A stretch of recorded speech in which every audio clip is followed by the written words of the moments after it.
En fait, tu regardes dans le petit trou là. Le petit trou. Dans l'oculus. L'oculus. Bien fixé, tu regardes pas le retour. Ok. L'oculus. Ah, bien joué.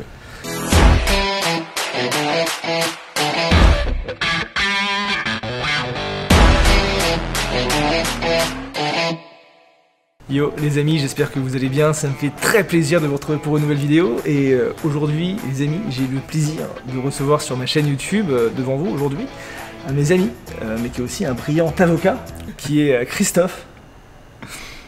Bonjour. Christophe, avocat, récemment développé, avocat de conviction, mais avocat tout récent, avocat à la recherche du bonheur finalement. Du bonheur finalement, mais aussi de quelqu'un qui lui indique. Et donc Christophe... C'est pas Tinder, c'est pas Tinder Christophe. C'est pas Tinder. Et donc en fait Christophe qui est en fait, nous on se connaît depuis pas mal de temps déjà, de quasiment l'école d'avocat je pense à peu près, c'était cette époque-là.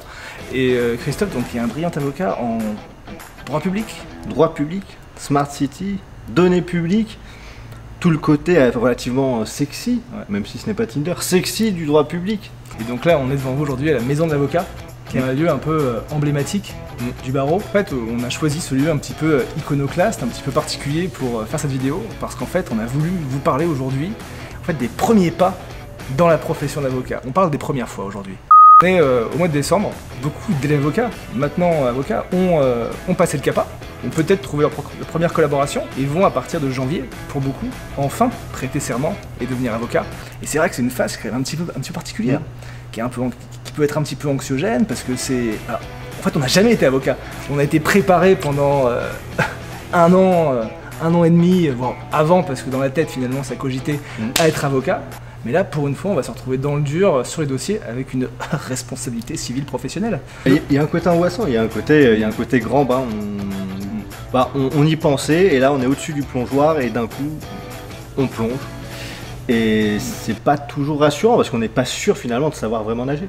Et toi, en fait, comment t'as vécu ton entrée dans la profession d'avocat? Parce que t'as prêté serment quand? J'ai prêté serment le 6 février 2020. Donc c'est quand même tout récent, et pour en revenir à la sensation, à ce sentiment-là, c'est vraiment le sentiment que j'ai énoncé. On est en haut du plongeoir, on est grisé parce qu'on a réussi à arriver jusqu'ici, mais alors qu'on croyait que c'était la fin, bah non c'est le début, puisque d'un coup on se jette, et il y a le frisson, il y a le grisement, mais il y a aussi les sueurs froides. Chez EY à l'époque, donc une grosse structure. Pourtant, on a été briefé sur qu'est-ce que c'est qu'être avocat durant des mois à l'école d'avocat. On a fait des stages. Mais bizarrement, moi, à titre personnel, je me sentais un peu seul, tu vois. Seul devant les dossiers, seul devant l'administratif, seul sur le fait qu'on me dit tu vas pouvoir développer ta clientèle personnelle. Mais en fait, quand tu l'as jamais fait, tu sais pas par où commencer. Quel conseil tu donnerais en fait aux jeunes avocats qui nous regardent sur cette gestion des débuts, cette gestion des pressions, des deadlines, des enjeux? Alors le premier conseil que je donnerais, du haut de mon expérience, longue expérience, j'ai prêté serment en février 2020. Le premier conseil pour être sérieux, c'est demander, juste demander aux aînés. Moi j'étais étonné, mais quasiment sidéré des cadeaux qui m'étaient faits quand j'étais prêt, quand je prenais mon courage à deux mains, aller voir un ancien pour lui demander, là, sur ce dossier, j'ai un souci, sur cette question-là particulière, j'ai un souci, est-ce que vous auriez le temps? Parce qu'on est toujours complexé d'aller demander ne serait-ce que 2 minutes à un de nos grands anciens. Et puis je pense que quand tu dis grands anciens, c'est pas forcément dans le cabinet, c'est aussi à l'extérieur du cabinet. Moi, il y a quelque chose que j'ai ressenti, peut-être que je sais pas si toi c'est un peu comme ça, c'est qu'en cabinet, quand j'ai commencé, je me sentais extrêmement seul. C'est-à-dire pourtant, tu vois, tu es dans un cabinet avec des collègues, avec des collaborateurs qui peuvent avoir ton âge, et j'avais du mal à trouver ma place. Parce que d'un côté, tes collègues, qui sont ceux qui ont ton âge, qui sont en face de toi, inconsciemment, ce sont des concurrents. Dans le sens où, dans beaucoup de cabinets, tu as des bonus, tu as des primes, qui sont liées à des heures facturables, et très souvent, ils mettent en compétition, sans le dire, les collaborateurs entre eux. Donc finalement, ils sont là, ils sont en face de toi, ils sont sympathiques, on te sourit, mais c'est pas forcément tes amis, et c'est pas forcément des gens qui vont jouer fair play avec toi. Et de l'autre côté, tu peux avoir aussi des grosses personnalités dans les cabinets. C'est-à-dire qu'il y en a qui ont des partenaires qui peuvent avoir des très gros égos, il y a des managers qui peuvent être difficiles, d'autres qui peuvent au contraire paraître très sympas, mais est-ce que c'est sincère, tu vois? On ne sait pas forcément. Moi j'ai eu du mal, vraiment, et je le reconnais à titre personnel, à trouver ma place quand j'ai commencé. Est-ce que toi, tu as vécu ça aussi? Oui, c'est amusant, en fait, c'est toute la différence qu'il y a peut-être entre les cabinets plutôt du type anglo-saxon, là où tu as débuté, et moi je suis dans un cabinet donc, de droit public français, du coup je suis chez Parme Avocat, mais du coup la culture des cabinets est vraiment différenciée au sens où moi je sais que je travaille pour un associé, et du coup ceux qui sont autour de moi ce sont des co-bureaux qui travaillent pour d'autres associés, et j'ai pas ce souci de compétition parce qu'au final, on n'est pas sur les mêmes dossiers. La solitude, je l'ai eu plutôt dans ce déséquilibre qu'on peut avoir par excès de professionnalisme, par excès de soucis sur la qualité de notre travail.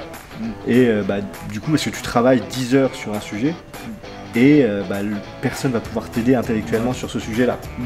Et derrière, je pense que faut pas, chercher trop la reconnaissance de l'associé. On est en cabinet, on a envie de se développer, on a envie de se faire remarquer, on a envie que l'associé soit content de toi, qu'il te dise merci, qu'il te fasse une caresse sur l'épaule. Mais au final, déjà il le fera pas dans la plupart des cas. Et en fait, faut être en posture plutôt de se dire mon cabinet c'est mon premier client. En tout cas, moi c'est comme ça que je l'ai ressenti, et ça allait beaucoup mieux quand j'en ai pris conscience. C'est que ce n'est pas ton employeur. Déjà, tu n'es pas salarié, sauf dans des cas qui sont dans des cabinets qui sont exceptionnels. Ton cabinet n'est pas ton employeur. C'est quelqu'un qui te rétrocède une partie ridicule de ce qu'il gagne. Et il faut avoir cette posture du je ne suis pas dépendant de cette personne. Ouais, je suis totalement d'accord. Et l'idée, je reviens sur cette idée, quel conseil on pourrait donner? Finalement, en fait, c'est de ne pas avoir le syndrome du bon élève. On a fini nos études, on n'est plus élève, on est professionnel. Et la différence entre l'élève et le professionnel, c'est que l'élève va chercher à être aimé de l'instituteur, il va chercher à être le meilleur, distingué, reconnu, récompensé pour cela. Alors que non, l'idée c'est de construire une éthique professionnelle. On sait ce qu'on offre, on sait ce qu'on peut nous demander, et on sait du coup ce qu'on peut refuser, ce qui fait partie des excès de personnalité. Parce que quand tu parles de gros caractères, j'ai des amis qui ont eu des soucis, et il y a toujours des légendes qui courent dans les couloirs de code civil qui volent à travers le bureau et notamment en direction du collaborateur. On va couper au montage.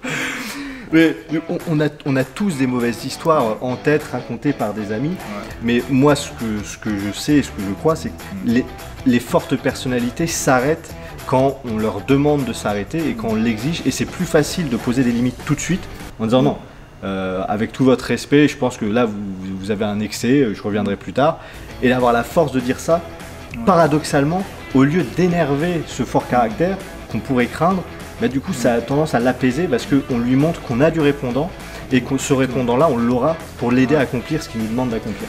Et je pense, tu vois, on est très proche, que même sur les horaires, il faut parfois savoir dire non.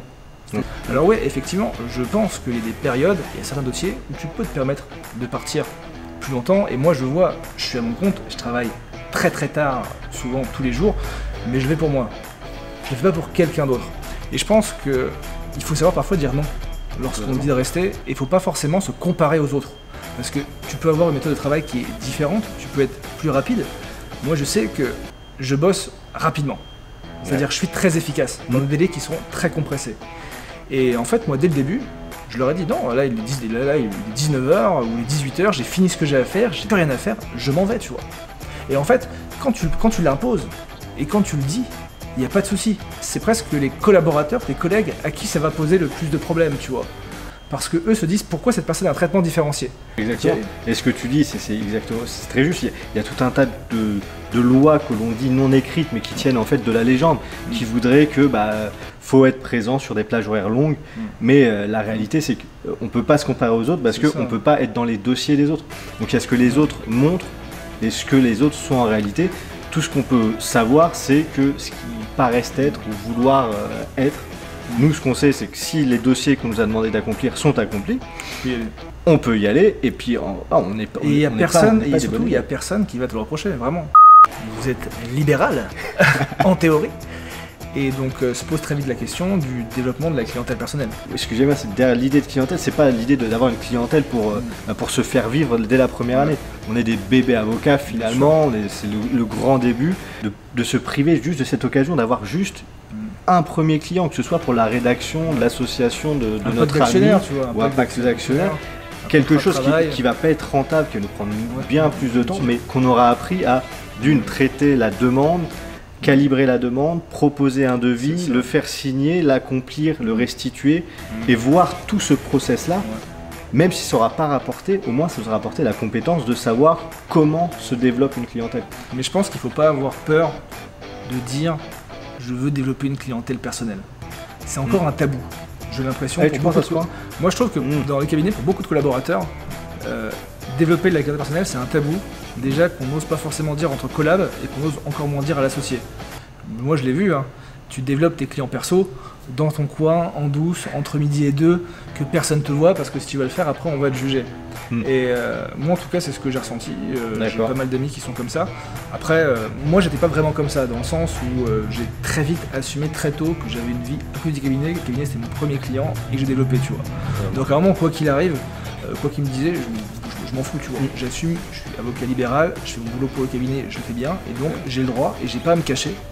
Et après, je pense aussi que la question de la clientèle personnelle, il faut la développer dès le début, mais pour ça, il faut bien le faire. C'est-à-dire que des premières choses à faire, déjà, je pense, pour un jeune avocat, c'est avoir un site web. Quand bien même tu es avocat au sein d'un cabinet qui est beaucoup plus structuré, tu peux avoir un site web, Christophe Delesmont avocat, Arthur Sauzet avocat, et je précise, je ne suis pas avocat pour tous les rageux haters qui me cassent les couilles sur les réseaux, voilà. Mais il faut que tu aies un site web qui présente déjà, pas ton expertise, mais déjà des offres. Et tu peux faire un site web à minima, où tu cibles par exemple, voilà, je m'appelle Arthur Sauzet, je suis avocat, je suis en droit social, je cible les PME, je vous propose telle prestation, des choses qui sont simples. Ne pas chercher vouloir tout faire, mais avoir des offres qui sont peut-être packagées, qui sont forfaitisées, pour déjà avoir une identité et une vitrine numérique. L'idée aussi qu'on aimerait insuffler, c'est un premier client, c'est pas forcément un client qui va rapporter 2000 €. Ça peut être un client où on a rédigé un acte pour 150 €, mais matériellement, c'est un premier client. On lui a fait signer une convention d'honoraires, on lui a rendu un livrable. Il y a un truc qui est très intéressant, qui me fait penser à quelque chose. Souvent, quand on est jeune avocat, on a tendance à se brader, voire parfois, si ce n'est se prostituer finalement. Hein. Et moi, je pense que c'est une grosse erreur. Parce que quand bien même tu es jeune, quand même t'as pas de clients et t'as pas beaucoup d'expérience, ce que tu fais a de la valeur. Et je le constate que tout ce qui a de la valeur a un prix qui est associé. Et il faut faire du gratuit, mais pas sur ce qui a de la valeur. Tu peux faire du gratuit sur de l'accompagnement en plus. Tu peux faire du gratuit sur un produit d'appel. Tu peux te permettre d'être moins cher si tu as une offre particulière, par exemple, voilà, là c'est période de Covid, je fais une offre accord télétravail qui est beaucoup moins cher. Oui, voilà, c'est un produit d'appel. Mais sur tes livrables, sur peut-être un contentieux, sur un contrat que tu vas réaliser, c'est des contrats qui ont de la valeur et donc qui ont un prix. Mais après, il y a cette maxime, voilà, ce qui est gratuit n'a pas de prix, au sens où ce qui est gratuit est méprisable. Ouais. Et c'est la tragédie des communs, c'est tout ce qui est des services publics gratuits, on n'en prend pas soin. Et il suffit de voir l'état des installations publiques pour s'en rendre compte. Mais c'est vrai qu'il y a un lien logique entre, pas logique, mais c'est inconscient, entre la qualité et le prix. Et c'est pour ça que il y a des bonnes stratégies commerciales. Il suffit de monter le prix. Ça ne va pas changer la qualité du produit, mais ça va changer la posture intellectuelle du client. Et du coup, il va être plus agréable, plus courtois, et donc ça va être plus simple à le manœuvrer. Mais pour en revenir à cette idée de cette volonté, et à la limite, là-dessus, ce serait rationnel de se dire je commence, on me donne ma chance, donc je vais essayer d'abord d'acquérir la chance de démontrer ce que je peux. Et ensuite, j'augmenterai mes prix. Mais ça, en fait, c'est la traduction quoi? C'est le syndrome de l'imposteur. Le CAPA, on l'a volé à personne. La prestation de serment, on l'a volé à personne. Donc, on n'est pas des imposteurs. Une compétence, on l'a, et cette compétence, elle se vend. Et si on la vend pas, curieusement, c'est le client qui nous l'a fait payer. Exactement. J'ai rien à dire de plus. C'est parfait. Je vais dire un truc. J'étais ébahi par tant de charisme. Oh merci. Par ton allure. Et juste ce qu'il faut savoir, c'est que en fait, normalement, Christophe est tout le temps sapé à 4 épingles. C'est-à-dire costard, cravate, et qui fait que je me suis dit, quand il va arriver, il va être hyper classe et moi je vais être en t-shirt comme d'hab, donc je mets en costard. Et donc voilà, donc moi je me suis dit, Arthur est toujours sapé, détente, claque, classe mais élégant, élégant mais détendu. Voilà, l'air de l'époque. La vérité, c'est qualité. Et la vérité, c'est qualité. Donc nous avons anticipé l'un sur l'autre comme deux bons amis, et donc finalement nous avons inversé nos tenues. C'est pas vrai. C'est beau. Et toi, il me semble que Christophe, c'est aussi pour ça que je t'ai invité, c'est que tu as créé une association dédiée au mentoring de jeunes avocats. Est-ce que tu pourrais m'en parler? Avec plaisir. Là, on a parlé depuis tout à l'heure des grands débuts, de ces grands étonnements, de ces sidérations, de ces moments de doute. Et en parlant avec des amis qui sont comme moi, qui viennent de prêter serment, on s'est aperçu qu'on traversait tous la même chose. On avait tous cet étonnement de croiser finalement parfois des anciens qui étaient prêts à nous aider, mais qui n'avaient pas le temps de venir et de nous mettre dans un programme. Donc on s'est posé la question, pourquoi tout le monde a le même problème et que personne n'a la solution? Étonnamment, c'est juste que personne n'a pris le temps de créer cette solution qui existe pourtant dans d'autres barreaux, et cette solution, c'est le mentorat. Le mentorat, c'est quand un ancien avocat vous prend sous son aile et vous dilue progressivement sur le temps long les petits conseils qui vont bien, au moment de chaud, au moment de pression, au bon moment d'évolution dans la carrière, et qui va vous accompagner comme ça. Finalement, la profession avant, c'était ça. On avait un maître artisan qui était le maître avocat, qui avait comme des commis des avocats plus jeunes et qui l'accompagnait. Et ce mécanisme-là, qui était le compagnonnage, il existait, mais avant que la profession connaisse ses révolutions, avant que la profession compte 60 000 personnes, et du coup, il n'y avait plus ça. Mais concrètement, comment ça se passe? C'est-à-dire que moi, je suis jeune avocat, j'intègre un cabinet, je prête serment en janvier, je veux me faire accompagner par une personne qui est plus âgée. Comment je fais? Et de manière très pratique, on a juste constitué le cadre pour que l'alchimie se fasse. Et ce cadre-là, c'est une association à vos mentors. Le principe est totalement bénévole et volontaire, il n'y a rien à payer, il faut juste faire acte de candidature. Le mécanisme, on a choisi d'avoir des mentors de plus de 7 ans d'exercice et des mentorés de moins de 5 ans d'exercice, de manière à ce qu'ils soient un peu de la même génération et puissent s'apporter l'un l'autre. Une fois que vous venez vers vos mentors, vous nous signalez et n'hésitez pas, le lien sera dans les commentaires, Arthur. C'est beau. Le mec, tranquille. Non, le lien sera dans la description de la vidéo et même en commentaire épinglé parce que t'es mon ami. Ah, merci. Parce que ta barbe elle a poussé. Pourtant elle est taillée. Merci. Et donc, signalez-vous à nous. Et ensuite, vous ferons remplir un questionnaire, une charte du mentorat qui traduit les valeurs du mentorat. Quelles sont ces valeurs? C'est la bienveillance mutuelle, le principe d'agilité. Les deux membres du binôme sont avocats, donc c'est difficile de trouver des rendez-vous. Faut être conscient de flexible. Flexible, exactement. Faut être agile et flexible.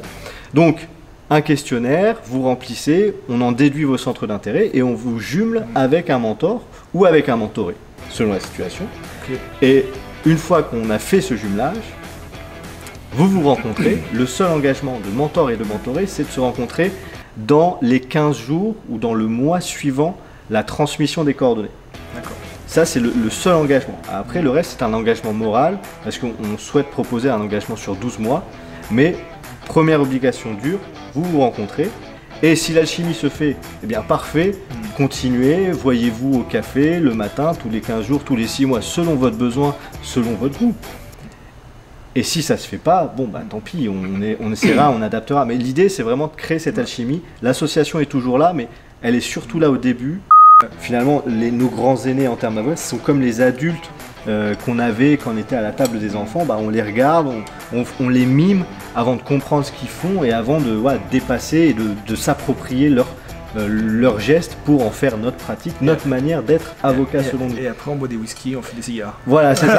Voilà. Quelques années après, pour faire comme papa. Mais justement, dans les associations du barreau, il y a les associations des amateurs de cigares. Et d'ailleurs, je vous invite à aller sur, je crois que c'est sur le site du barreau de Paris. Il y a une grande vie de barreau avec beaucoup d'associations. Ça peut être, il y a les biérologues du barreau de Paris qui étaient très sympas, des assos de dégustation aussi de vin, l'association des Corses du barreau de Paris, très bel asso. Très bel asso. Il y a aussi la célèbre association le Palais Bourguignon, qui est une association qui était très dynamique et très festive. En tout cas les amis, j'espère que cette vidéo vous a plu. J'étais très heureux de te recevoir Christophe pour faire cette vidéo. Moi j'ai toujours beaucoup de plaisir à faire des vidéos avec... Amen.